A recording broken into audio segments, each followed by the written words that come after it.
a cargo de Federico Martínez Rodríguez. Federico es licenciado en Geografía e Historia por la Universidad de Sevilla. Trabajó durante 7 años como arqueólogo, dirigiendo numerosas excavaciones y prospecciones en Andalucía Occidental. Fue conservador del Museo Minero de Río Tinto en Huelva. Es autor de una quincena de artículos en publicaciones especializadas en prehistoria y arqueología. Ha impartido diversas conferencias y charlas, participando en varios congresos sobre esta temática. Investigador también del Centro de Salobreña Estudios Locales, del CEL, y de los yacimientos arqueológicos de la Araña de Málaga. Citar como libro Salobreña en sus orígenes a la Edad Media, artículos de revista Artefactos de Siles procedentes del Monte Acho en Salobreña, una lucerna africana epigrafiada en el Museo Histórico de Salobreña, el Tajo de los Vados de Salobreña, Granada, el poblado metalúrgico prehistórico del Cerro del Ahorcado en Puente Genil, y bueno, podemos citar bastantes artículos más de la obra de investigación de Federico como arqueólogo. A mí un tema que me ha interesado es el tema del dolmen del Carnerín, en el Alcalá del Valle, en Cádiz, una sepultura megalítica de la Edad del Bronce en la Sierra Gaditana. Y la conferencia de hoy de Federico, una puesta al día sobre la prehistoria en la costa granadina. Gracias, Federico. Pues vamos un poquito a entrar en nuestros orígenes, ¿no? Quiénes somos, de dónde venimos, ¿no? Y qué mejor forma de introducirnos sino a través de la prehistoria. La verdad es que la prehistoria es una etapa muy poco conocida en toda la costa de Granada, pero bueno, ya llevamos unos 15 años intentando por lo menos recoger bibliografía, contactar con arqueólogos, visitar yacimientos, museos, y de esa experiencia de unos 15 años pues ya podemos contar algunas cosillas, especialmente para que tengáis una idea de dónde venimos, ¿no? Y quiénes somos, ¿no? Ahí he intentado hacer como una especie de mosaico desde la arqueología o prehistoria clásica, ¿no? Del siglo XIX hasta, digamos, la forma de investigar que tenemos ahora, bueno, especialmente los científicos, con microscopio electrónico, con geoarqueología, con carbonos 14 calibrados, etcétera, etcétera, ¿no? O sea, hemos sufrido un cambio grandísimo de esos primeros descubrimientos hasta el presente, ¿no? Que en la costa de Granada, digamos que estamos recién empezando, ¿no? Especialmente los compañeros que ya luego comentaremos. A ver si no me lío yo con esto. ¿Esto avanza o no avanza? Sí, hay que darle para atrás entonces. Ah, así. Será así. Bueno, para hacernos un poquito una idea de nuestro pasado, de dónde venimos, veis aquí una duración relativa entre la prehistoria y la historia en la península ibérica. Ya sabéis que en Atapuerca, en Burgos y en la parte de Orce, en Granada, están teniendo unas cronologías de 1,3, 1,4 millones de años. Si colocamos esa prehistoria y dejamos esto que se ve aquí fino, que casi no se ve, a lo mejor si tenemos 2 o 3 metros más veríamos la parte de la historia, ¿vale? Eso para que nos hagamos una idea de cómo va la prehistoria y la historia a nivel de la península ibérica.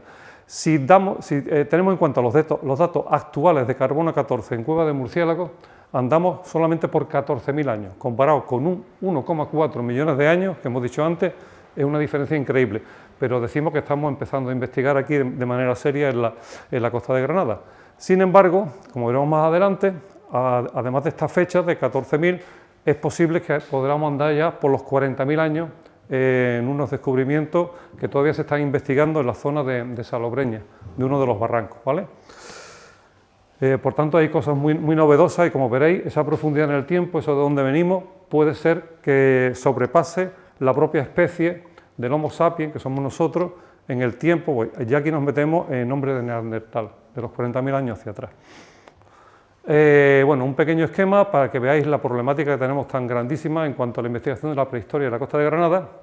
Por un lado tenemos el territorio y por otro lado tenemos las investigaciones. En cuanto al territorio tenemos el problema de en primer lugar, las transformaciones naturales del territorio que ha habido, de las cuales buena parte ya ha estado explicando mi amigo Carlos. Hemos tenido unas grandes destrucciones antrópicas, entre comillas, involuntarias, por construcciones urbanas, rurales, cultivos subtropicales, invernaderos, carreteras, canteras, todo eso ha afectado a los restos materiales de nuestra prehistoria. Muchos yacimientos han sido completamente destruidos y otros están bastante mal conservados, ¿vale? También hemos tenido excavaciones ilegales, despoliadores, aficionados, con intereses particulares que no aportan prácticamente nada, sino todo lo contrario, sino que restan para el conocimiento de nuestro pasado. Todo esto ha dado lugar a que, han intervenido también la falta de prospección en cuanto a las investigaciones. Tenemos una falta total prácticamente de prospección arqueológica, que es el primer paso para conocer nuestro pasado prehistórico. Tenemos una falta, o muy pocas excavaciones arqueológicas, que luego ya hablaremos, son solamente muy recientes. Una falta de proyectos generales de investigación, solamente uno, y es muy reciente. Y de todo esto salen publicaciones con datos y propuestas muy limitados, ¿de acuerdo? A ver si pasa esto, sí, ahí. Bueno, esto es parecido, para ver el tiempo voy a seguir para adelante. Lo que sí voy a tratar es de plantear esta exposición en dos grandes bloques. Un primer bloque de descubrimientos prehistóricos, digamos, antiguos, entre 1857 y 1993. Un esquema muy parecido al que he planteado antes y no quiero abreviar, por eso voy más rápido. El primer descubrimiento que tenemos aquí en toda la costa, que ya mucha gente ha oído hablar, es la cueva de los murciélagos de Albuñol, ¿vale? Se cree, según nos comenta el director del proyecto reciente, Francisco Martínez Sevilla, que ya existían datos desde 1840, ya empezaron a descubrirse restos en esta cueva, pero solamente a partir de 1857, cuando empiezan a hacer las prospecciones mineras para buscar pirita, es cuando se encuentra la gran cantidad de restos humanos, hasta 60 restos humanos, con ajuares, sobre todo los famosos cestillos, estelas de esparto, sandalias famosas, la diadema de oro, materiales, artefactos líticos, sobre huesos, sobre madera, con una conservación extraordinaria que muchos arqueólogos, además, descubrimientos tan antiguos, pensaban que no podían ser eso tan antiguo, que pensaban que le habían engañado a don Manuel de Góngora, que fue el que se encargó de recoger todos estos materiales y depositarlos en el Museo Arqueológico Nacional y un pequeño lote en el Museo Arqueológico de Granada, ¿vale? Digamos que Manuel de Góngora fue el padre de la prehistoria andaluza, publicó un libro muy importante en 1868, digamos, Altamira se descubrió en 1879, imaginaros la importancia del trabajo de don Manuel de Góngora, que hace poco se celebró el centenario de no me acuerdo si fue de la muerte o de lo que fue. Entonces, esto lo iremos viendo un poquito más adelante en el nuevo proyecto que hemos comentado.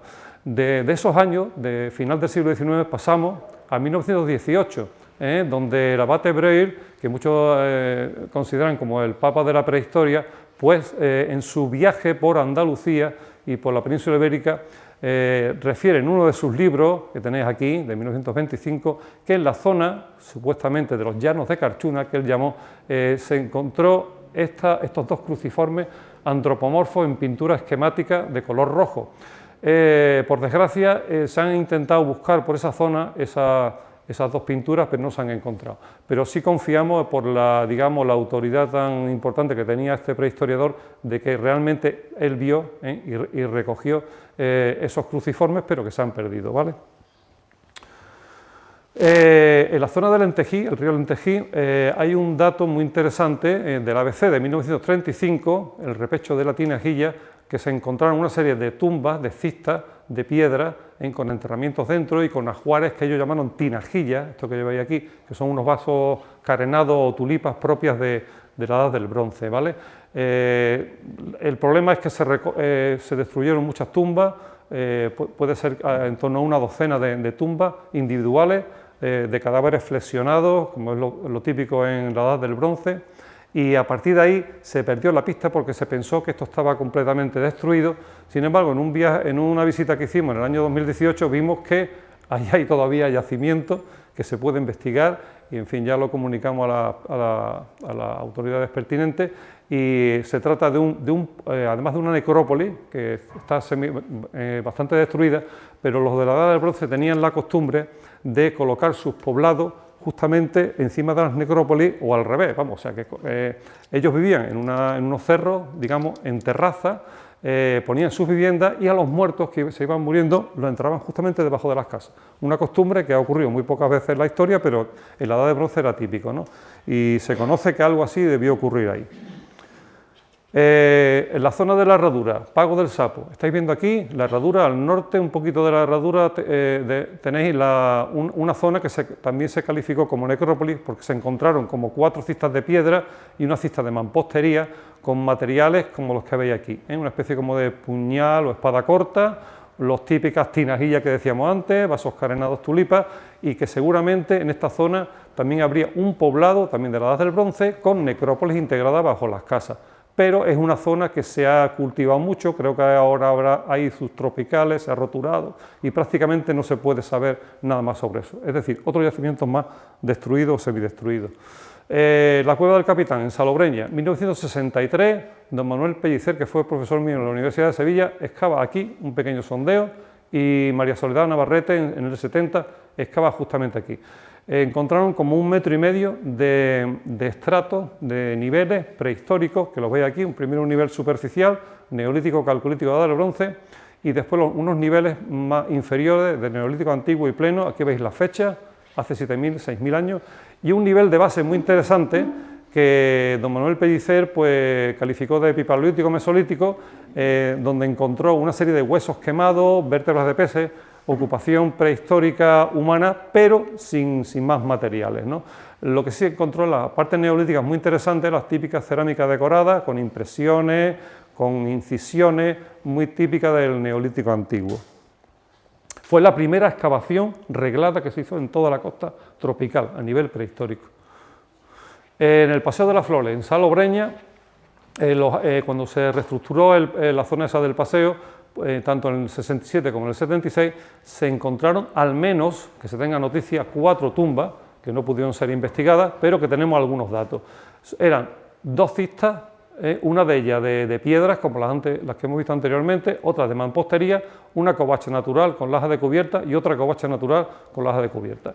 Lo curioso es que en algunos de estos enterramientos, que casi siempre lo típico es que sea un solo individuo o dos, en una covacha se encontraron 3 individuos, 2 niños y un joven, y en otra hasta 4, 2 mujeres, un varón y un niño. Los ajuares típicos, las típicas tulipas que hemos dicho antes de la Edad del Bronce, puñal de escotadura y puñal de remache, muy típico de la Edad del Bronce, de la cultura argárica, que también se le llama, por la zona del sureste peninsular. Otro yacimiento de clásico y muy importante, pero por cierto también muy expoliado, es la Cueva de las Campanas, que todavía puede guardar bastantes sorpresas, como nos comentó algún arqueólogo que estaba excavando precisamente en Albuñol, y bueno, puede dar sorpresa, lo que pasa es que ha sido muy expoliada, ha salido mucha cerámica, como la que estáis viendo aquí, de neolítica también, neolítico antiguo, hay algunos recipientes que salieron prácticamente enteros, que están en el Museo Arqueológico de Granada. Las exploraciones, las primeras, empezaron en el 75 y la topografía en el 77, y posteriormente Mengiba y sus colaboradores pues hicieron un par de artículos explicando un poco las distintas partes de la cueva, lo que se encontró en cada parte de la cueva y aportando una serie de ilustraciones sobre la cueva. Nos vamos al Muñécar, en el Cerro Velilla, que antes también se nombró por aquí. Se conoce que en el Cerro Velilla había otro poblado de la Edad del Bronce muy importante, pero como comprenderéis, a medida que se empezaron ahí a construir las nuevas construcciones de la edad contemporánea, pues se destruyeron un montón de cistas también, de enterramiento con esos mismos tipos de ajuares. ¿Veis cómo se repite en la Edad del Bronce? Las típicas tulipas, los puñales de remache y escotadura, y la cronología aquí la veis, hace 4.000, 3.500 años. Esto se pudo recuperar, esto está en el Museo de Almuñécar, ¿vale?, que es digno de ver. Y seguimos con más cositas. O una sorpresa en la necrópolis, que seguramente algunos conoceréis, de Puente de Noy, en Almuñécar, ¿vale?, de 150 tumbas que se excavaron en aquella época, ahora andan por 200 tumbas, según me comentaba Iván Sánchez. Apareció una sorpresa de una tumba que no era precisamente fenicia, ¿vale?, como las demás, o romana, sino que era también de la Edad del Bronce. Aquí veis de esas tumbas que no hemos podido ver porque estaban expoliadas, pues cómo podría ser una de esas tumbas. Una fosa, aquí se conservaba una laja vertical, un cadáver flexionado y 1, 2, 3 y 4 tulipa o vasos carenados. Todo muy típico y muy estandarizado de la Edad del Bronce. La cronología, la misma que estamos viendo antes, y pasamos a la siguiente. La cima de los intentos, otra de las cuevas clásicas neolíticas de la costa de Granada. También, por cierto, muy expoliada, por desgracia. Tiene como unos 150 metros de desarrollo, la exploró el grupo de espeleología de Motril en el año 81 y fue expoliada al poco tiempo, pero se pudieron recuperar una serie de restos de cerámica que se publicaron en un artículo de 1986 por María Soledad Navarrete y Javier Carrasco y otros. Estos hallazgos son de Neolítico antiguo la mayoría, estamos viendo hace 7.000, 6.000 años. Pero no sabemos mucho más, sino que sí se encontraron restos óseos humanos. Por lo visto alguno llegó a manos de Miguel Botella, el famoso antropólogo de Granada, y él dijo que observó marcas de antropofagia en esos huesos. La antropofagia es mucho más habitual en la historia de nuestro género de lo que nos podemos pensar, tanto a lo largo del tiempo como a lo ancho de los 5 continentes. Nos parece ahora una aberración, pero forma parte de nuestra historia también. Mejor dicho, nuestra prehistoria en este caso. Peñaparda, la herradura. ¿Conocéis la herradura? La parte occidental de la herradura, hay una zona que se llama Las Palomas y Peñaparda. A la hora de hacer una urbanización, ampliar la urbanización, salieron una serie de tumbas también de la Edad del Bronce, ¿vale? Pero solamente se pudieron recuperar algunos fragmentos de cerámica, de hachas pulimentadas, un puñal de remache como los que hemos visto antes y una espada de remache que es la más larga de toda la Edad del Bronce de la península ibérica y la más pesada. Se conoce por eso que es posible que aquí hubiese un poblado con un reyezuelo, un jefe de gran importancia o de puntos suspensivos. O que era muy bestia, o que tenía mucho poder, o que era muy subido él. Bueno, después de este bloque, más que de historia de las investigaciones, de los descubrimientos, porque investigaciones pocas, ahora sí que pasamos de verdad a investigaciones regladas, desde los años 2019 al 2025 a la actualidad.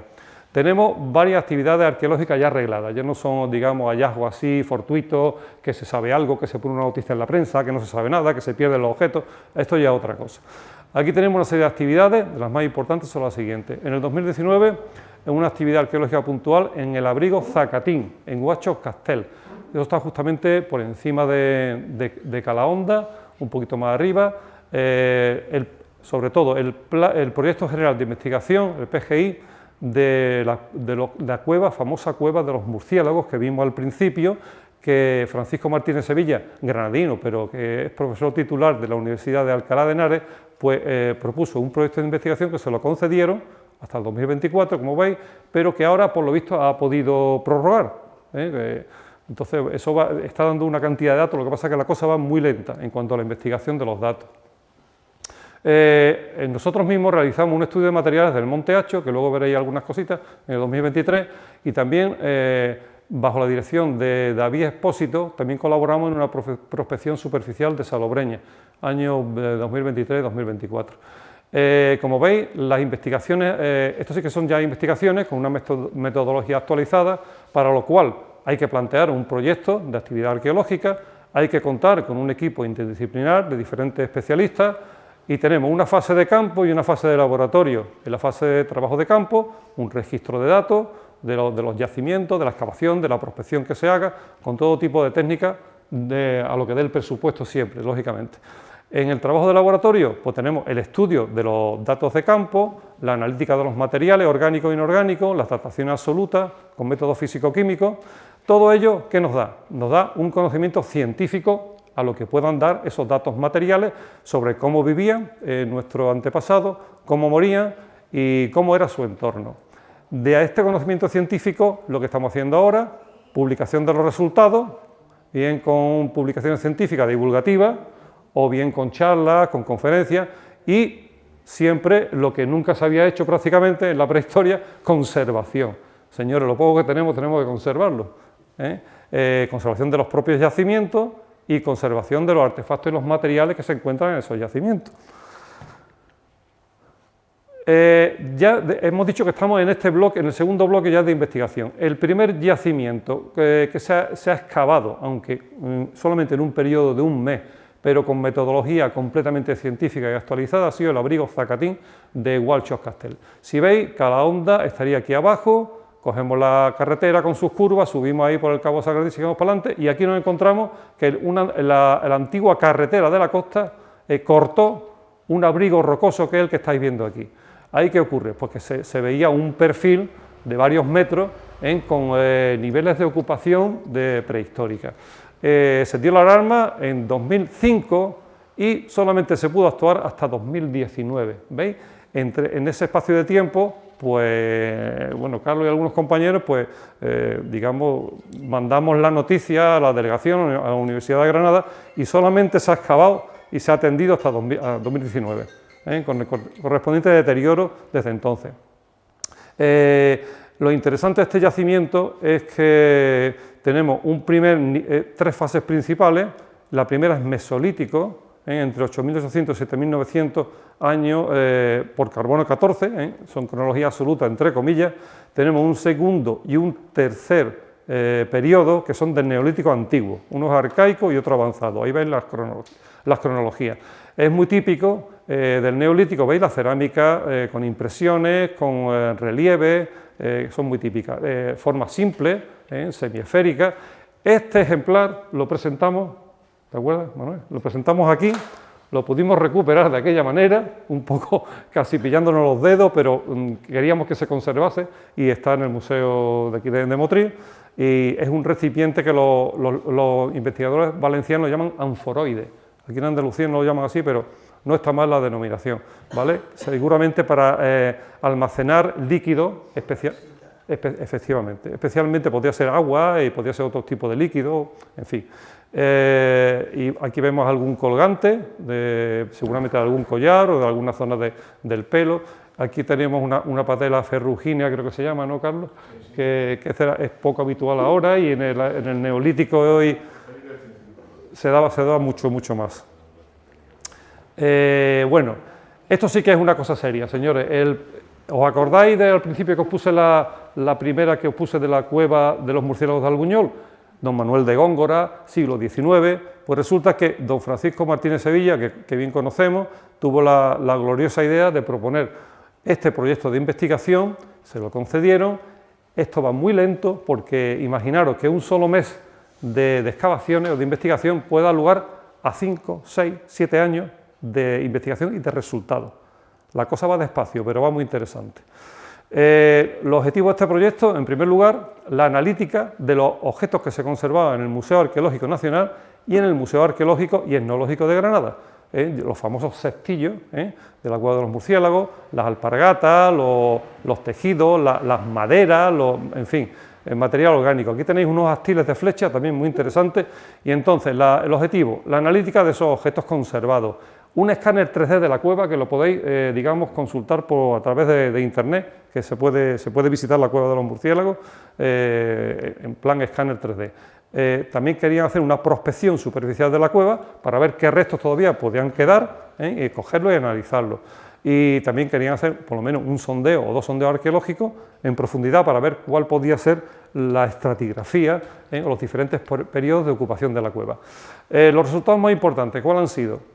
En cuanto a analítica, los artefactos orgánicos han dado sorpresa. Por ejemplo, los cestillos se creían que eran neolíticos y ahora la cronología de los cestillos anda por 9.500, es decir, mesolíticos, más antiguo todavía. Se han analizado vegetales cultivados y silvestres. Entre ellos aquí tenemos algún tipo de cereal, algún tipo de leguminosa, que han dado también cronologías también de neolítico, en torno a los 6.000 años antes del presente. Se han analizado esos astiles de flecha muy interesantes, con unos cordones también para los arcos, hechos de tendones de animales, o sea que ha sido una sorpresa. Y aquí veis las cronologías de los diferentes periodos de la cueva de los murciélagos. La gran sorpresa ha sido esta: 14.000 años atrás. Hasta ahora es la cronología absoluta más antigua que tenemos de toda la costa. ¿De dónde venimos? De momento, de 14.000, pero hay más, aún hay más. Dime. Una pregunta por curiosidad. ¿Quién ha financiado ese proyecto? Es buena pregunta. ¿Quién lo ha financiado ese proyecto? La Universidad de Alcalá, seguro. Alcalá, la Comunidad de Madrid. Todo viene de Madrid. Todo viene de fuera. Todo viene de fuera. Pero él él es granadino, él estaba en la Universidad de Granada como profesor ayudante, después sacó la titularidad allí y se ha movido muy bien y ha conseguido dinero para investigar la cueva de los murciélagos. Que todo viene de Madrid, curiosamente. Curiosamente. Bueno, entonces esa ha sido la gran sorpresa, ¿no? Que no hemos metido aquí en Paleolítico Superior con datos de carbono 14, o sea que aquí no hay duda. Además hay varias dataciones, no hay una, hay por lo menos 5, 6 o 7 y las que seguirán, ¿vale? Para que veáis un poquito el tema de la cueva, aquí veis el mar Mediterráneo, aquí veis la rambla de Albuñol y aquí veis la rambla de las Angosturas. ¿Qué quiere decir? La cueva está como unos 7-8 kilómetros de la costa actual y a unos 2 kilómetros del municipio de Albuñol. Veis que el acceso, el barranco de la Angostura, cualquiera que lo conozca, eso tiene su mandanga, ¿vale? Entonces, para acceder, una de las mejores formas, hay varias, pero la menos complicada es esta, ¿no? Nosotros con Francisco Martínez Sevilla, que está aquí, hicimos una visita bis con él y nos enseñó toda la cueva y la verdad que es muy interesante el trabajo que han estado haciendo. Aquí veis un aspecto de la cueva desde el interior hacia afuera, hacia el barranco. Aquí veis un sondeo que se realizó en la entrada de la cueva. Aquí veis los restos de los mineros, esos que hablamos al principio, que iban prospectando el mineral. Y aquí veis niveles inferiores que llegan desde el Neolítico reciente, los más hacia arriba, el 19, Neolítico reciente, se pasa allá, y todo esto fue la gran sorpresa, 2 metros de niveles magdalenienses, algo que no existe en torno a 14.000 años, algo que no existe prácticamente en toda Andalucía. Habría que buscarlo en algunos sitios del Levante o del norte de España. Entonces, se conoce que en esa época, por las razones que fuera, climática o de lo que fuera, pues hubo aquí una serie de unos grupos humanos que se refugiaron.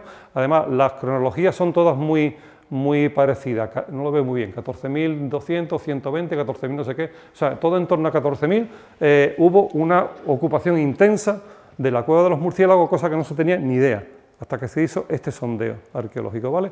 Un gran descubrimiento y eso sigue, ¿vale? Los resultados están solamente ahí pendientes. Bueno, otra gran sorpresa. Dime, me podéis interrumpir cuando queráis, que yo voy muy rápido porque no... Es que no sé si va a volver sobre eso. Dime. ¿No se había sacado últimamente también una cestita nueva? Sí, se ha sacado cestitas, sandalias, trozos de cuero, se ha sacado, en la prospección se ha sacado de todo. ¿Qué pasa? Que ahora, de todo eso que se ha sacado, de la prospección y de la excavación, años tras años para investigarlo. Con microscopio electrónico, con método físico-químico, con no sé cuánto, con no sé qué. Los que investigan los cestillos no son los que investigan la paleobotánica, entonces un elenco, ¿no?, de un equipo interdisciplinar que es el que luego, con esos datos, se va a reconstruir de verdad la prehistoria de la cueva de los murciélagos y además que vamos a conocer un poco más, porque de ahí vamos a conocer también el ambiente, vamos a conocer cómo trabajaban ellos, cómo vivían un poco, entonces ha sido un descubrimiento increíble. Este es otro descubrimiento increíble, ¿vale? Porque hablamos de las pinturas que descubrió Braille, os acordáis, de Llanos de Carchuna, pero estas sí que son de verdad, estas sí que sabemos dónde están. No podemos decir muy fuerte, porque la gente son muy bestias, la gente coge con un cincel y un martillo, se las lleva, entonces ahí están, ¿vale? Y yo no puedo decir mucho más, sino que ha sido una gran sorpresa. Son pinturas que están en la zona del Tajo de los Vados, que por suerte o por desgracia están publicadas, con lo cual nosotros ya hace tiempo que mandamos a la Delegación de Cultura decir, ojo, que esto hay que protegerlo, de alguna manera hay que protegerlo, ¿vale? Así que hemos hecho lo que hemos podido y ya está. De todas maneras, los que investigaron esto fueron, ¿cómo se llama este? Sí, Miguel Soria y Domingo Zorrilla, que curiosamente lo descubrieron en el año 2001. Y no nos hemos enterado de nada de eso, por cierto que no los conocemos tampoco a ellos. Eso no se ha publicado hasta 2023, en el segundo tomo del Arte Rupestre Prehistórico de la provincia de Granada. Es un conjunto muy interesante, como 27 motivos en los cuales hay desde símbolos, testiformes, zigzag, serpentiformes, aquí hay como una especie como de zorro o mustélido, cada uno lo puede interpretar como quiera, porque ya sabéis que la pintura esquemática, como su propio nombre dice, se esquematiza todo. Hay una serie de antropomorfos muy interesantes. Este se parece a uno de los llanos de Carchuna, sino que vemos en la zona de aquí de las manos como si fueran plumas o dedos, no sabemos muy bien lo que es. Aquí hay otro antropomorfo que se llama, digamos, parecido a los bitriangulares, que son típicos del Neolítico final y Calcolítico, que aquí vemos la foto un poquito de esto que está aquí, ¿vale? Porque lo que veis aquí son calcos, calcos seguramente sobre fotos digitales, ¿vale? Y, en fin, que eso está ahí y abre la puerta a más pintura esquemática y posiblemente paleolítica que pueda haber en la costa, pero que es un tema que no está nada investigado, como otras muchas cosas en la prehistoria, ¿vale? Eso está en el término municipal de Motril. Ojo, ojo, alarma roja, pim, pim, pim, alarma roja, pim, pim, pim, pim, pim. En fin. Bueno, vamos a continuar, vamos a terminar. Esto nos, digamos, todo el mundo conoce el Monte Hacho. Cuando venís de Motril a Salobreña, ese monte con ese bocado que había a la derecha, es el Monte Hacho. Ese sería probablemente uno de los yacimientos más importantes de toda la costa de Granada, en su momento. ¿Qué ocurre? Los años 40, años 50, la construcción de la carretera, la canalización del Guadalfeo, se utilizó como cantera, precisamente en el mismo sitio donde estaba la ocupación prehistórica, ahí arriba, ¿vale? Entonces, todo ese bocado se han llevado buena parte del yacimiento prehistórico. Entonces, en la zona que ha quedado, a partir de los años 60, con ya los subtropicales, se construyeron también unos cortijos, que ya algunos existían desde antes, y entonces los propios cortijos han seguido o sepultando, o destruyendo, o alterando lo que quedaba de ese yacimiento prehistórico. A pesar de todo eso, se pudo recuperar a finales de los 90, a principios de los 90, aunque se descubrió antes, una covacha de enterramiento funeraria prehistórica, que es de lo más interesante, que ha salido, por desgracia.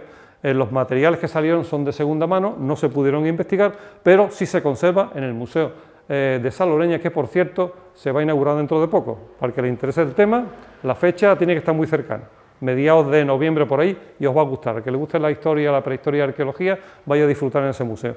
Bueno, pues esto gracias a Pepe Nava, de Salobreña, historiador y arqueólogo, se pudo recuperar esto del expolio que se hizo en esa época, ¿vale?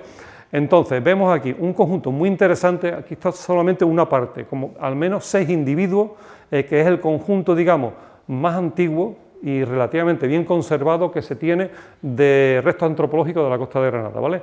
Andamos por los, 3 más 2, 5, por los 5.500, 5.000 años de antigüedad. ¿Quiénes somos? ¿De dónde venimos? Son sapiens como nosotros, y sapiens muy recientes, son solamente esos años son 5.000 años solamente.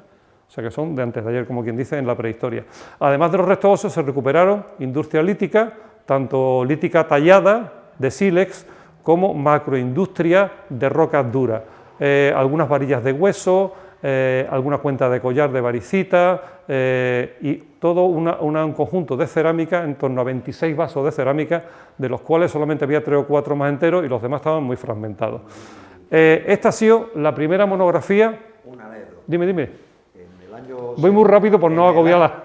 No, que además de eso, en el año 65, 74, 65, un día Isidro del Toro. Sí, claro, lo conozco. Me lo llevé a pasear, sí, señor, por el Monte Hacho, y dando una piedra al suelo se llevó una hacha de bronce doble. Eso es, y esa está en el Museo Arqueológico de Granada. Y hay una referencia de un artículo que él escribió, que lo tengo yo controlado, sobre ese descubrimiento. Y hay unas fotos antiguas también de los años 80. Eso me podría interesar. Eso me podría interesar. Esa tomo nota. Bueno, pues, sí. Pues eso me interesa mucho. Esta es la primera monografía que está a la venta, del año 2023, la primera monografía sobre prehistoria de toda la costa de Granada. Sobre, digamos, objetos no de excavación, sino de una recuperación de un expolio, pero que merece la pena porque se analizan todos estos objetos, y al final del libro se hace como una especie también de panorámica sobre el contexto prehistórico de la costa, para el que le interese un poquito el tema de la prehistoria, tener una visión general de la prehistoria. No sé cómo voy de tiempo. Ay, estoy ya que no puedo. Después, del propio Monte Hacho, para que veáis más en detalle, el conjunto lítico de Siles es muy interesante. Tan interesante como que, es curioso, en toda la costa de Granada no existe siles tallable.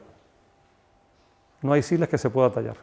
Hay siles, pero que no se puede tallar, porque están tiene muchas fracturas internas y no se puede tallar. Esto mi amigo el geólogo José Juan Redondo, que por cierto creo que no ha podido venir hoy, el que ha estudiado este conjunto, ¿vale? Entonces ha descubierto que estudiando petrográficamente, con microscopio, bueno, no electrónico, sí con lupa binocular, pero que es suficiente, estudiando estos siles y sabiendo, conociendo los siles de la formación Milano, de la formación Turón y de la formación Malaver, ha descubierto que esos siles partes proceden de aquí o de aquí. ¿Qué estamos diciendo? Estamos hablando de 70-80 kilómetros, 100-120 kilómetros, hasta 200 kilómetros, traían la materia prima para aquí.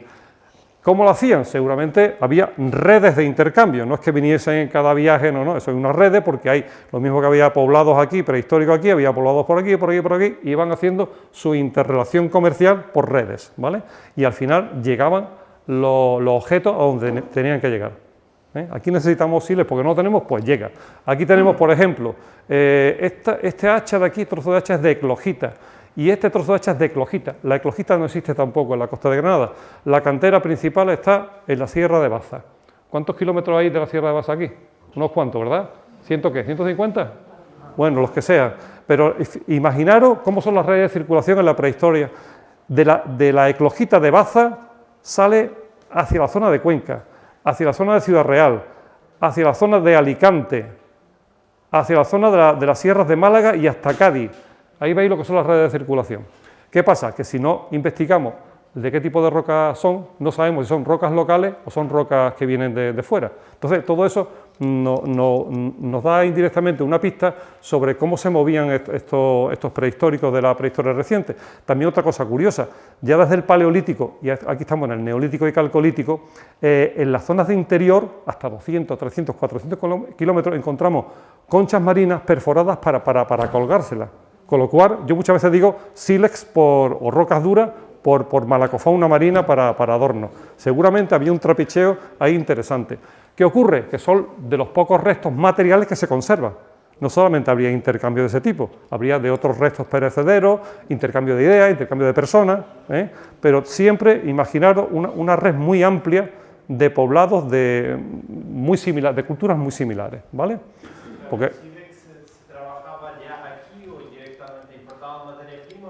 esa es buena pregunta. Pues mira, estas láminas, esto no lo hace cualquiera. Estas son láminas que se llaman de producción especializada, ¿vale? Estas seguramente venían ya hechas, y además venían hechas para enterrarlas en sepultura, como esas del Monte Hacho, ¿vale? Sin embargo, hay otras piezas más someras, que se pueden dar varios golpes o tallarlos de una forma más simple, que se puede utilizar para pequeñas cosas que sí se podrían tallar o retallar en la zona. Pero básicamente las piezas importantes venían ya talladas, ¿vale? Porque la población en esa época del Neolítico y Calcolítico estaba muy especializada. No cualquiera sabía tallar, no cualquiera sabía, digamos, fabricar esto de aquí, que increíblemente es un brazalete de piedra en los inicios de la fabricación. Imaginaros de esto, para que se quede una cosa así, imaginaros, hay que saber hacerlo, según el tipo de roca, se te rompe o no se te rompe, cómo lo hago, qué piedra utilizo agua con arenisca o no, en fin, que hay que saber. Entonces, todo eso en la prehistoria, cuanto más se avanza, más se va especializando los trabajos. Y además se va notando que los artefactos son más perfectos, mejor hechos, ¿no? Otra de las investigaciones que hemos podido realizar, que está en curso de estudio, es una prospección arqueológica puntual en el término municipal de Salobreña. El director, el arqueólogo David Expósito Manga, que no está aquí, vive en Baza y no ha podido venir, y nosotros hemos estado como colaboradores con José Juan Redondo, el geólogo que antes he comentado, que ha sido el que está estudiando realmente todo el material de rocas y de rocas duras y de siles. Si veis aquí, este es el panorama de los yacimientos prehistóricos del término municipal de Salobreña, que está ahí entre la línea discontinua negra. Aquí hay yacimientos que ya pertenecen a Motril, los veis, ¿no? Eso es, están muy cerca y lo he incluido.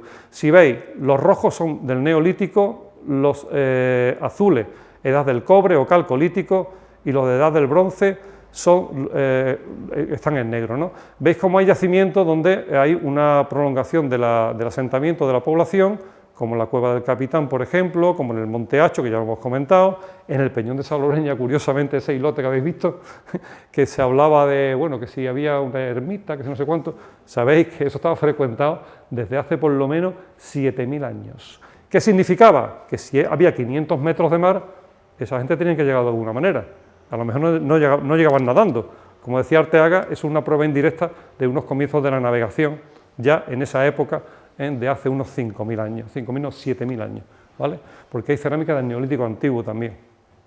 Entonces, este es el panorama. La prospección que realizamos fue en la zona norte del término de Salobreña, desde el Obre hacia arriba, y se encontraron una serie de yacimientos muy interesantes, ¿vale? También prospectamos un poco la zona del Tajo de Salobreña y prospectamos un poco también el Peñón de Salobreña. De lo más interesante de esa prospección, de lo más interesante, hay muchas cosas interesantes, salió... Ay, ya se me ha ido ahí esto. Tenemos un barranco de Salobreña donde encontramos lo que yo creo que, esto es una hipótesis que yo planteo sin analítica absoluta, ¿vale? Lo que yo creo que es el conjunto de artefactos más antiguos hasta ahora de la costa de Granada. Estamos hablando de un paleolítico medio probable, no seguro porque no tenemos forma de analizar esto, y esto salió en una zona, en una escombrera de una cueva, ¿vale? Con lo cual están fuera de contexto. Ni podemos datar esos útiles en sí, no hay forma de datarlo, por, ¿cómo se llama esto? Sí, por forma físico-química, ni podemos datar los estratos donde salieron, porque están fuera de contexto. Pero por tecnotipología, esto se acerca mucho al Paleolítico Medio, y ya los protagonistas no somos nosotros directamente, es el hombre de Neandertal, ¿vale? De 40.000 años para atrás tenemos el hombre de Neandertal. Además, esto lo mismo puede tener 40.000 años que puede tener 80.000 años, o 120.000 años. Porque tenemos neandertales, los neandertales, digamos, arcaicos, empiezan en torno al 300.000, ¿vale? Imaginaros. Pero sí, esto es lo más normal que puede tener entre 100.000 y 40.000 años, pero no podemos concretarlo. En esos materiales también había lo que antes hemos dicho, de producción laminar especializada, que se distingue rápidamente, esos cuchillos, esas láminas del Neolítico final calcolítico, esta y estos son fragmentos distales o mediales de esas láminas, que son más recientes. Y después salió una serie de objetos aquí intermedios que lo mismo pueden ser o más antiguos o más recientes. Aquí tenemos una de las joyas de la corona, que son un conjunto de adornos, ¿vale? Esto es un canino de lince perforado. Para perforar ese canino de lince, José Juan Redondo también le hizo una investigación para ver la cadena operativa para hacer ese agujero. No es que coger el diente y hacerlo así, no, no. Eso lleva una cadena operativa que la hemos investigado y que no es el momento aquí de transmitirla. Estos son conchas tubulares, antalis, conchas tubulares marinas, y esto es una litorina obtusata, también perforada, todo ello para ensartarla en un cordón, bien colgársela del cuello, colgársela de la muñeca, de las tobilleras, del pelo, de las prendas, pero es curioso porque este conjunto parece ser muy típico del Paleolítico superior, concretamente de hace 30.000, 20.000 años, de la costa sur mediterránea nuestra y del Levante, ¿vale? Se da mucho esta tríada, ¿vale? O por lo menos estas dos. Puede ser un rasgo distintivo de grupos, yo qué sé, de grupos humanos que tenían eso. En el norte de España cambian un poco los colgantes. En Portugal se parecen, pero no son diferentes, en fin. También se encontraron una serie de restos de huesos, fundamentalmente, y dientes de cabra, de ovicaprido fundamentalmente. Ya habló de un barranco, de una escombrera, sí, de una cueva. Sí. ¿Y la cueva? La cueva, punto suspensivo.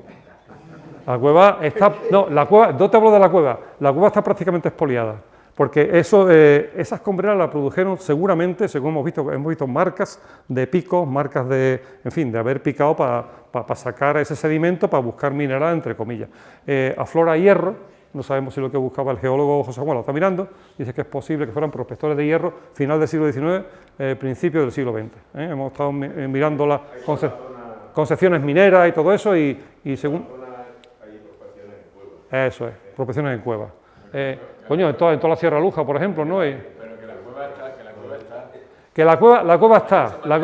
Es que me ha extrañado. No.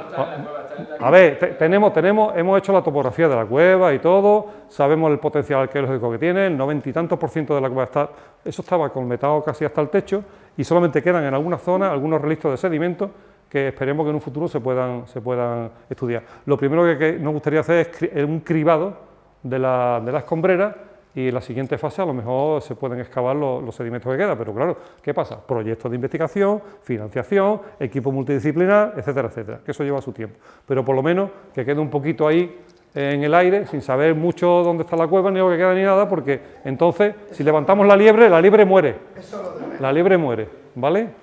Entonces, bueno, aquí sí, ya porque nos queda un poco tiempo, y vamos a intentar hacer, dentro de la prehistoria de la península ibérica, vamos a intentar incluir o incrustar de alguna manera la prehistoria de la costa de Granada. Es un trabajo, digamos, arduo, difícil, con los pocos datos que tenemos, pero, hombre, por lo menos vamos a dar alguna pista, ¿no?, de lo que ya conocemos, ya que lo tenemos.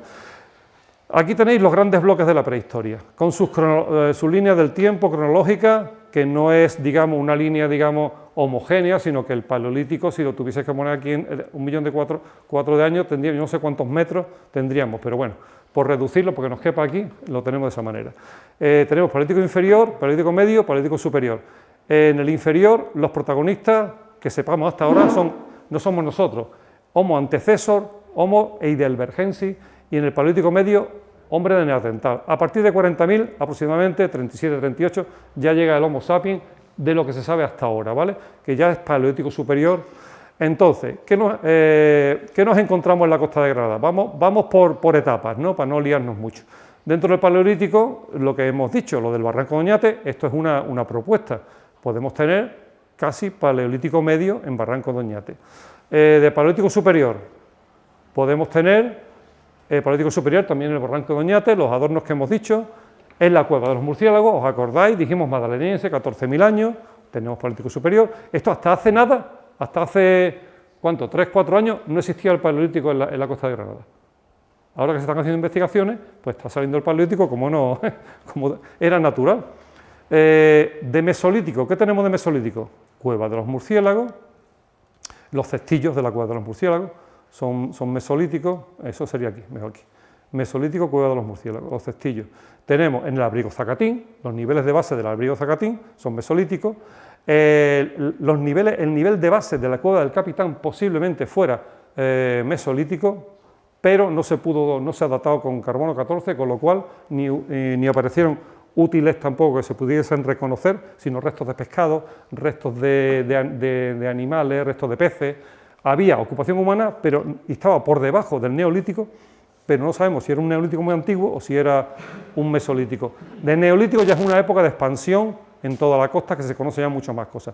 ¿Qué tenemos? Tenemos en el Monte Hacho y Peñón de Salobreña, tenemos neolítico, en la cueva de los murciélagos, por supuesto, en las cuevas clásicas, murciélagos, capitán, campana, intento, tenemos neolítico, fundamentalmente. En el primer poblado descubierto, que lo descubrimos en el año 2014, en la zona del Tajo de los Vados, un resto de un poblado neolítico, que es el primero que se encontró en toda la costa de Granada, y publicamos un pequeño articulillo en 2014. También hemos visto que en el abrigo Zacatín, los dos periodos posteriores al mesolítico eran neolítico antiguo.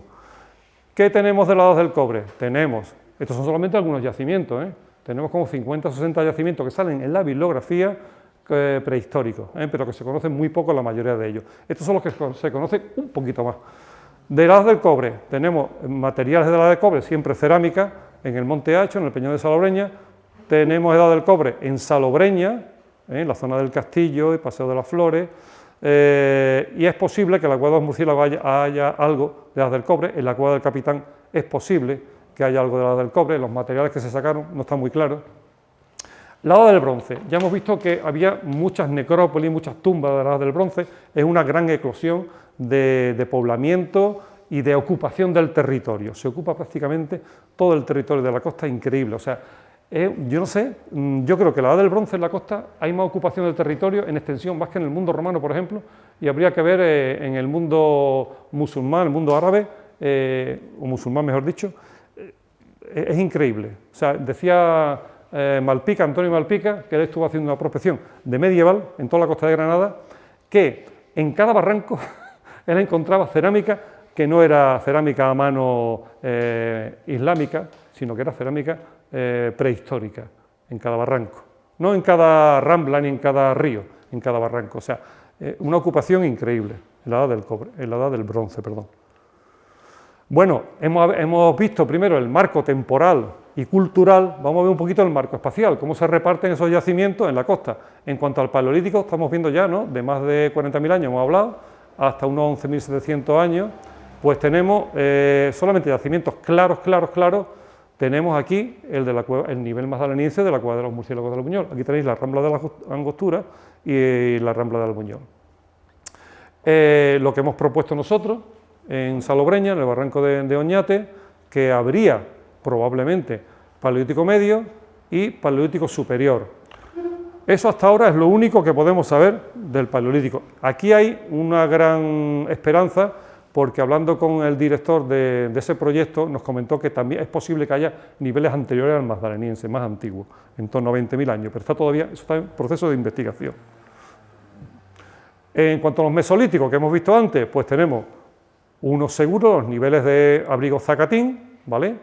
Tenemos los cestillos de Albuñol, que donde hay cestillos había hombres, ¿no? Pero los niveles mesolíticos de Albuñol no se han encontrado, se han encontrado nada más que los cestillos y algunos útiles más. Y tenemos hemos dicho mesolítico, y la base de la cueva del Capitán, que su investigador Manuel Pellicer propuso que podían ser de esa época, pero no hay seguridad, no hay materiales, sino solamente unos niveles de ocupación sin artefactos que sean reconocibles.